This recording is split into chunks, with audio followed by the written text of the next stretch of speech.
On January 26, 1968, 19-year-old Linda Catherine Slusen was working her day job as a door-to-door encyclopedia saleswoman, as she does every other day of the week. This day, however, would end tragically for Linda, as it would result in her imminent death.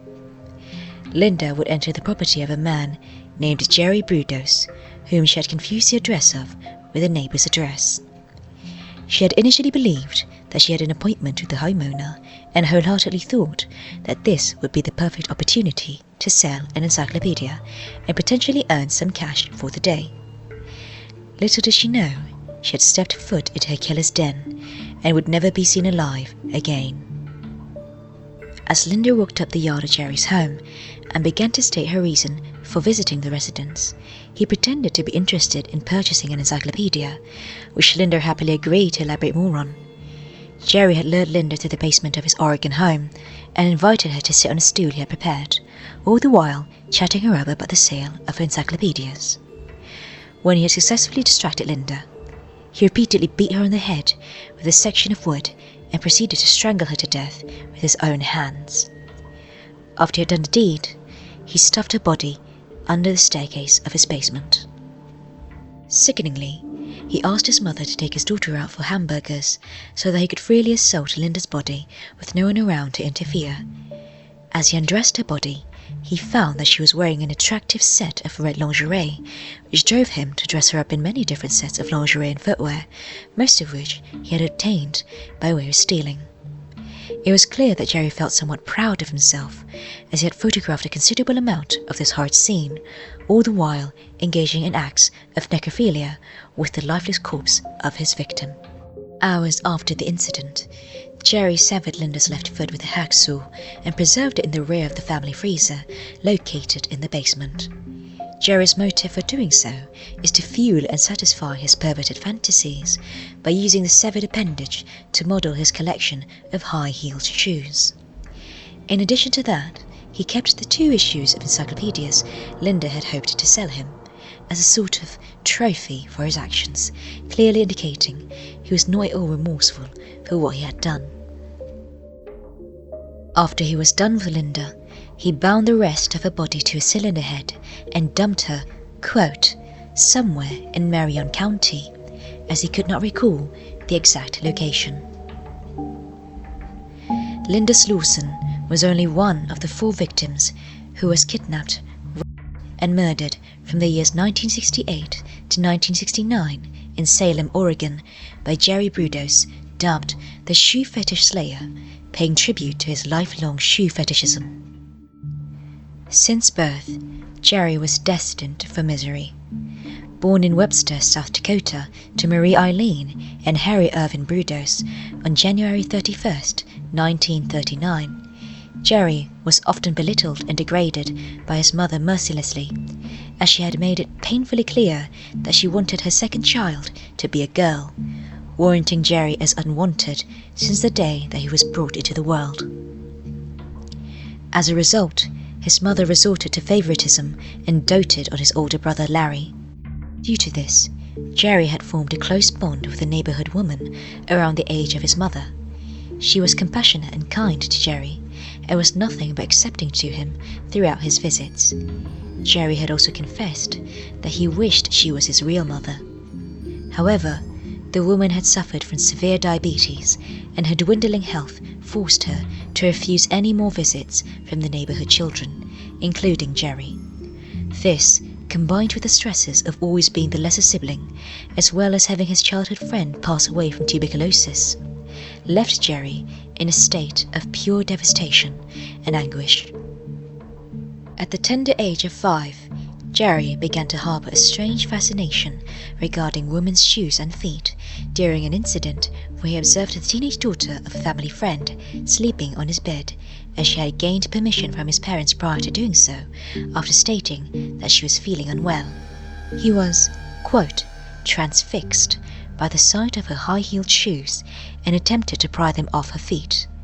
Due to this unwanted disturbance, the girl awoke and simply ordered him to leave. This incident would mark the start of Jerry's lifelong shoe and foot fetishism, which would contribute to the brutality of his crimes. In his early teens, he began to develop an appetite for stalking women in his local area and secretly photographing them. This behavior would progress into much more concerning habits, that being developing violent fantasies of kidnapping women. At age 16, Jerry had dug an underground tunnel, an alcove close to his family home, all in the efforts of feeding his fantasies. He would spend hours upon hours inside this lair, wishing to be able to entrap a captive of his own. Despite much effort and energy being put into building this haven, his first known offense would take place in his bedroom. He had lured a neighborhood girl to his bedroom and stepped out for a brief moment, only to return wearing a mask and a knife in hand, pretending to be an intruder. He forced the girl to strip naked and began to take numerous photographs before fleeing the scene. A moment later, Jerry returned wearing his original shirt, accompanied with his hair being in an unruly manner, along with a scuff mark on his cheek, claiming that he had been held at knife point by said intruder, who, of course, was none other than himself. He would repeat this exact pattern and re-enter the room after each offense, wearing different clothing and hairstyle, pretending to be his non-existent twin brother named Ed. He would feign concern over these girls, often asking, quote, "He didn't hurt you, did he?"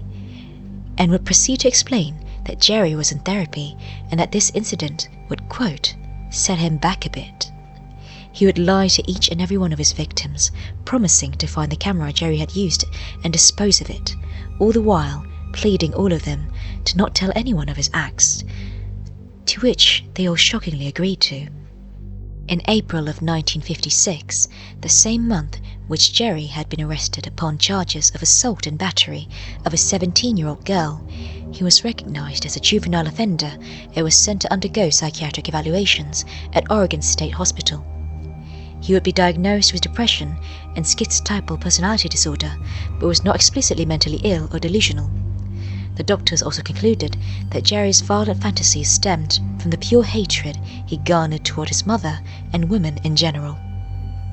On June 27, 1969, Jerry Brudos pled guilty to 3 counts of first-degree murder and was sentenced to 3 consecutive terms of life imprisonment with possibility of parole to be served in Oregon State Penitentiary. Despite repeatedly appealing his conviction, each attempt proved futile. While incarcerated, a former Marion County detective named Jim Burns had arranged an interview with Jerry, and in said interview he had asked a question, quote, "Do you feel some remorse, Jerry? Do you feel sorry for your victims, for the girls who died?" Jerry proceeded to pick up a piece of paper from the table and scrunched the paper into a ball. He responded, quote, "That much. I care about those girls as much as I care about the piece of wadded up paper." Jerry Brudos passed away due to liver cancer while incarcerated within the Oregon State Penitentiary on March 28, 2006. He was 67 years old, crowned the longest-serving inmate of Oregon Department of Corrections, having served almost 37 years of imprisonment.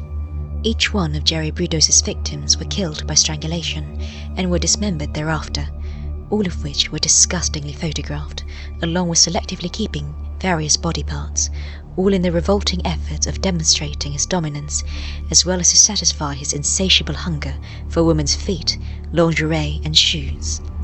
A desire that he would go to gruesomely great lengths for, without even a single morsel of remorse or regret for the women he had ended the lives of, who had families and friends of their own, who continues to grieve their gut-wrenching loss to this very day.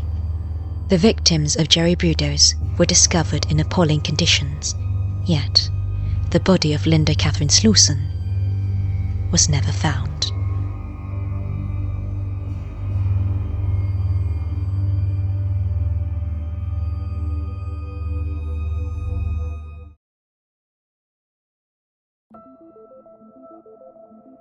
Hello, thank you for watching this far into the video. You've reached the end, pat yourself on the back or something.